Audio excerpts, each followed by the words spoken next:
Okay, my friends, today's the day. We're going to Exact Metrology in Cincinnati. I've got several hours of drive ahead of me, and I can't tell you how excited I am that we're getting this done. I've got it in here in a box, ready to go. I'm looking forward to the interview and sharing with you guys this process, because it fascinates me, honestly. Like the technology of today is just absolutely fascinating. And yeah, let's get on the road, because time's ticking. Take the next right onto Millington Court, then your destination will be on the left.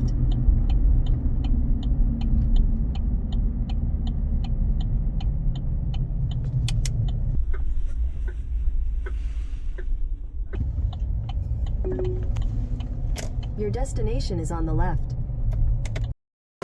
Hey, how's it going, man? Hey, Sean. Good to meet you.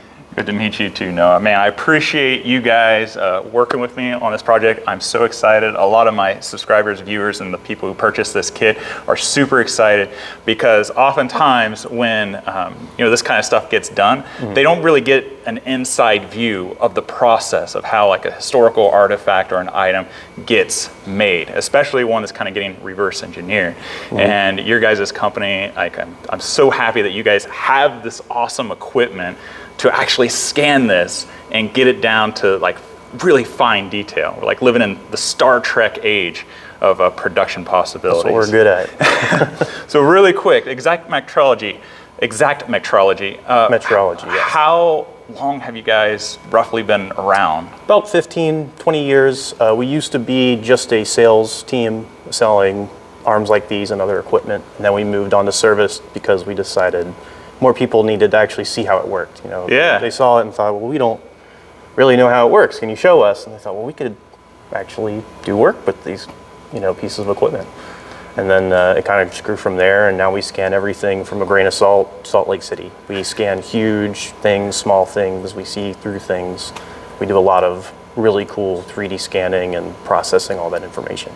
That's wild, man. That's wild. So is this the 3D scanner here? Yeah, well, this is one of them, our roamer arm, our absolute arm. So it's essentially got just a base that has, not accelerometers, but it has sensors that know where the arm is at all times. And then on the front, you have a scan head that has a camera and a laser on it.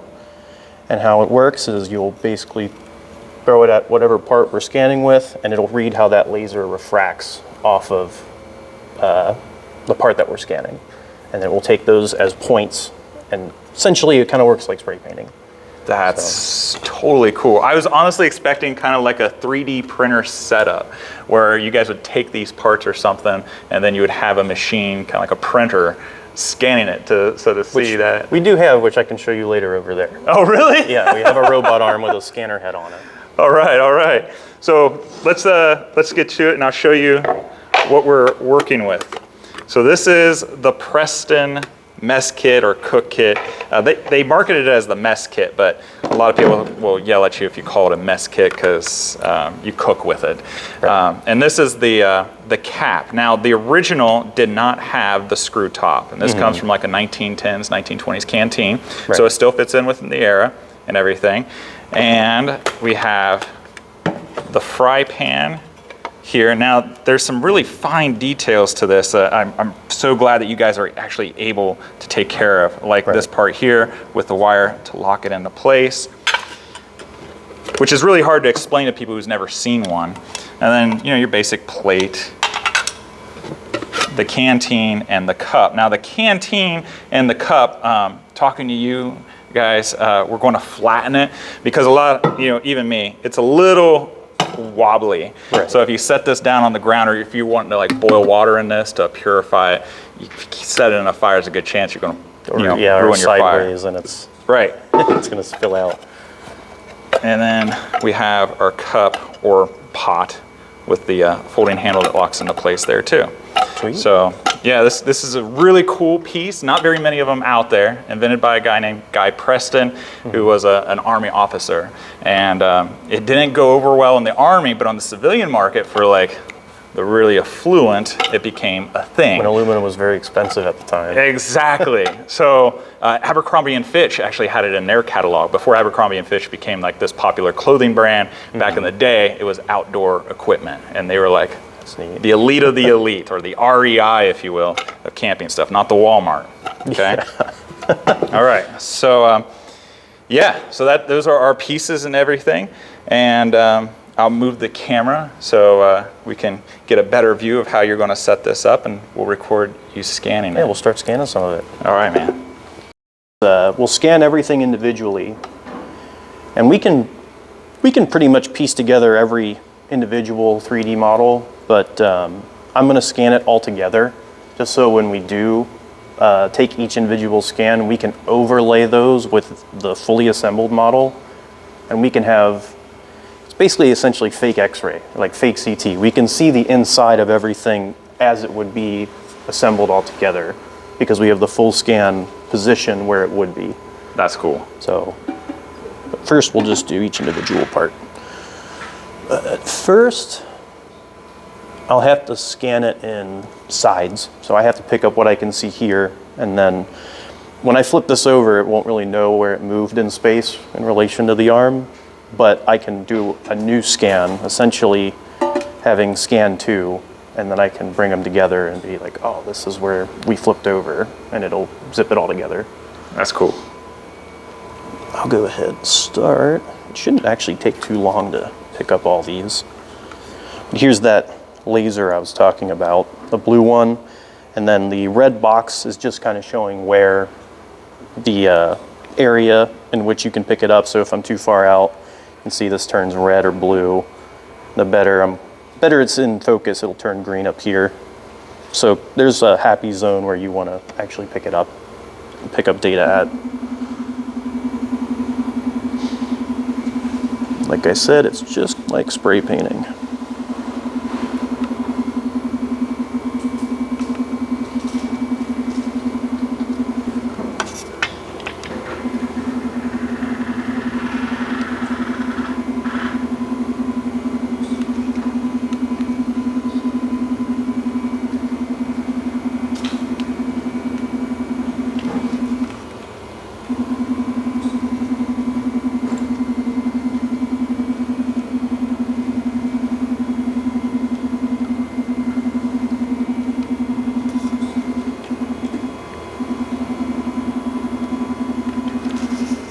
There's our first scan. And this one will kind of sit floating in space, but we'll fix that later.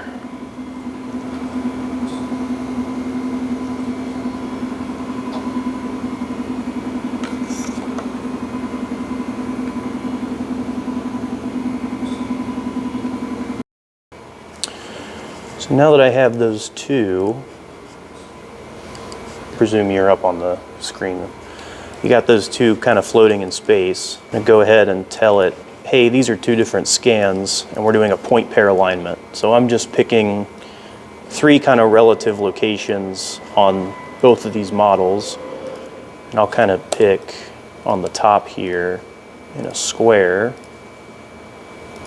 I can do 4 points, and then it'll zip it together like that.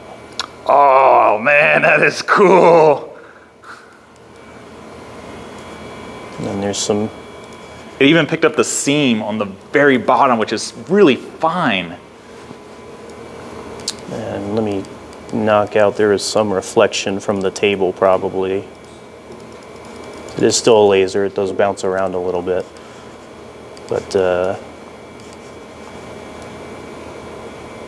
we'll rework that anyways. So I'm not too worried about missing a little bit of that. And then polygonizing them is just taking it from point cloud data. So this is just an array of points and which direction that point faces, to meshing those points together, just connecting the dots and making triangles instead of points. That's crazy, man. So There you go. how did you look to me like you just randomly picked 4 points on top. What does the machine do to actually, besides those 4 points, make it an accurate clam? So the 4 points initially is just On both scans, 4, minimum you need 3, but I do 4 just to, you can do more than that just to be safe.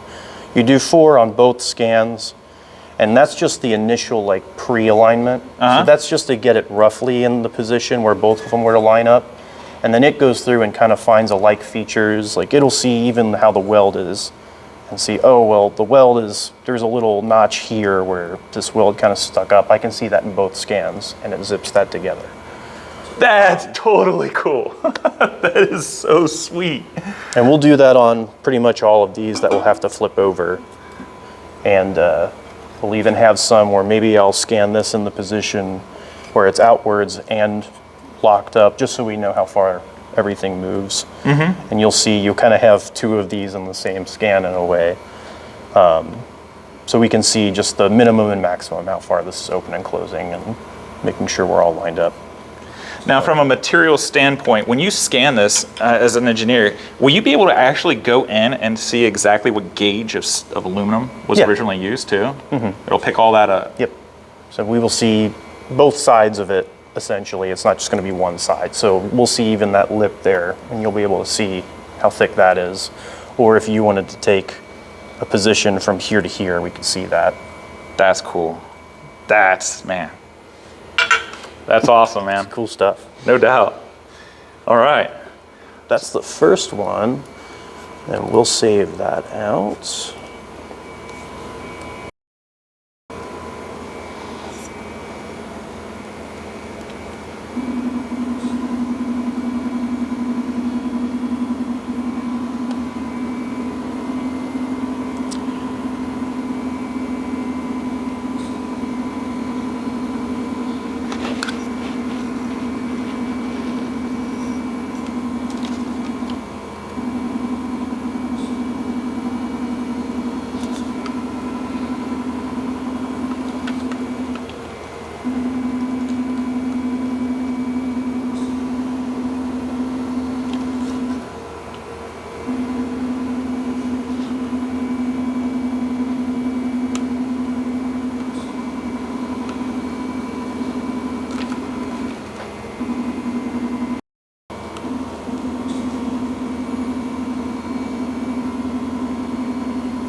Let me take a look how that did.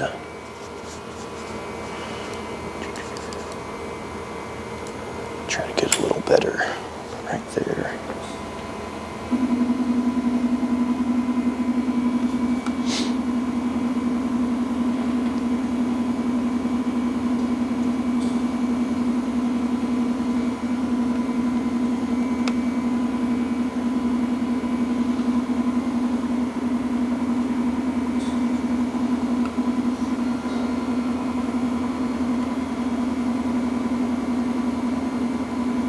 That's a lot better.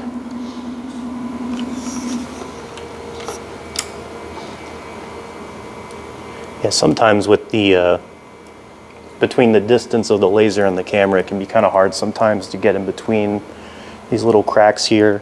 Oh yeah. I was able to pick up enough, or we can kind of infer how wide that gap is and how deep it is when we go to model this. And I also have some to scan when I flip it over, so I'll pick up even more.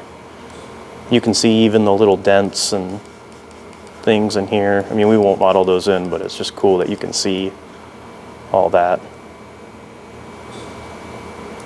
Now, have you guys ever worked with any like archaeologists or historians or anything when they bring artifacts to you guys? Yeah, we've gotten a couple. One that comes to mind, artifact-wise.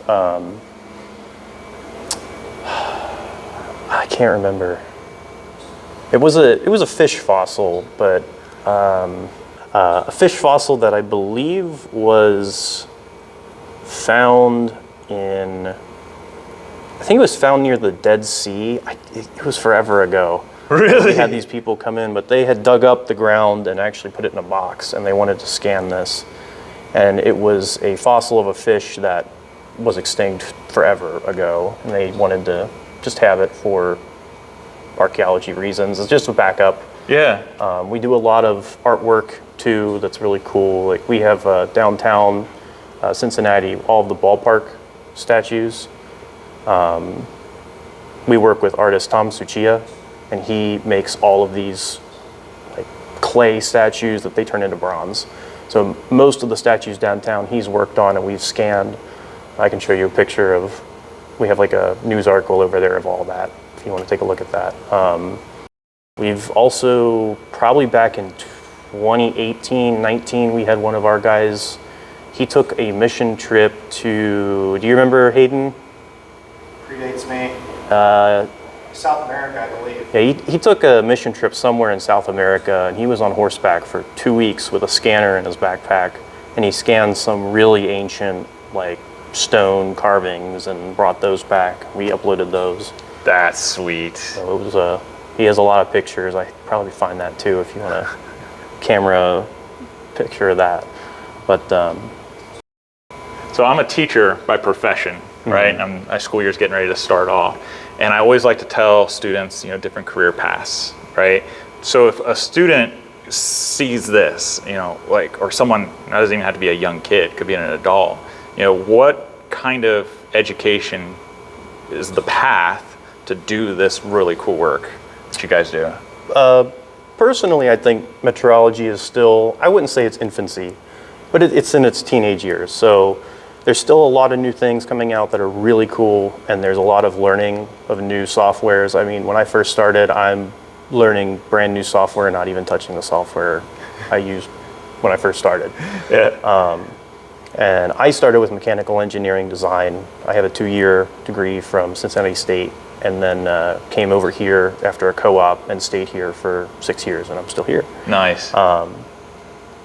I would say with specifically metrology, it's a field that you come in here and you learn how to do metrology, and you'll learn a lot of fundamentals in college, but in terms of the scanning and the inspection and reverse engineering, you really learn at a company, or you learn with somebody that's done it.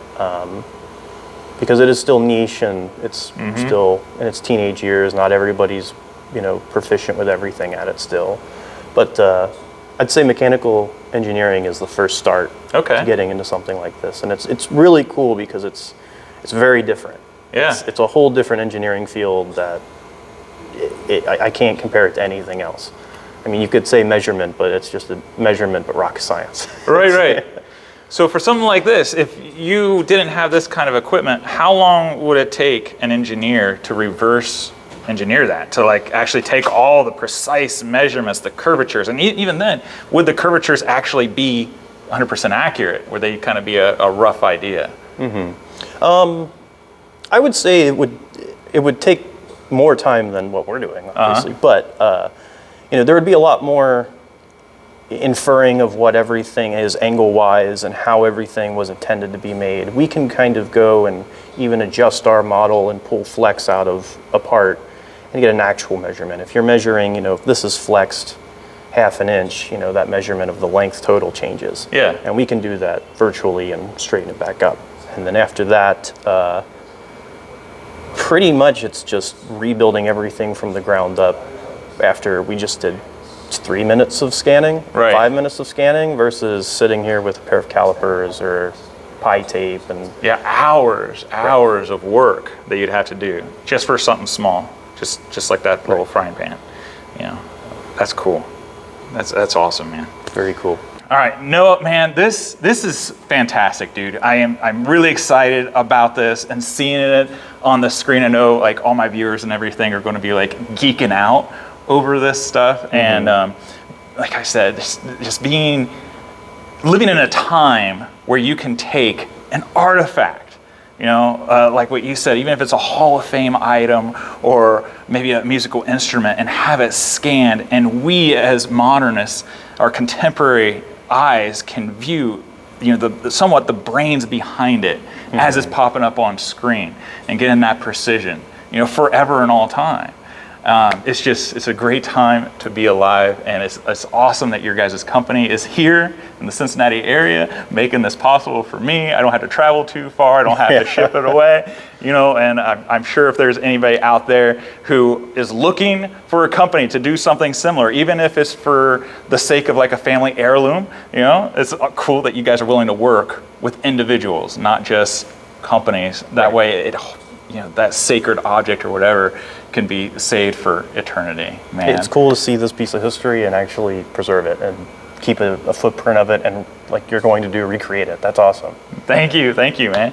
All right, so if you have not secured your Preston Mess Kit yet, or maybe you don't know exactly all the details about the Preston Mess Kit, I've done several videos on it, and you can watch the video about the Preston Mess Kit over here, or you can watch my other videos here. Make sure to go in the description box below and sign up for the wait list to secure yours. And don't forget the Camp Crafters Guild. You can go on the Camp Crafters Guild on there and talk to other people who like outdoor equipment, outdoor adventure, hiking, camping, backpacking, woodcraft, bushcraft, whatever it is. There's a place for you on there. It's 100% free. So we hope to see you around our campfire, and we'll keep you guys updated with this process, because after this goes the engineering. He's going to clean up all the dents and all the details and stuff to make sure everything is just as it should be. So you're not going to get any dents in your recreation. All right. So make sure to like if you like the video. It helps other people find it,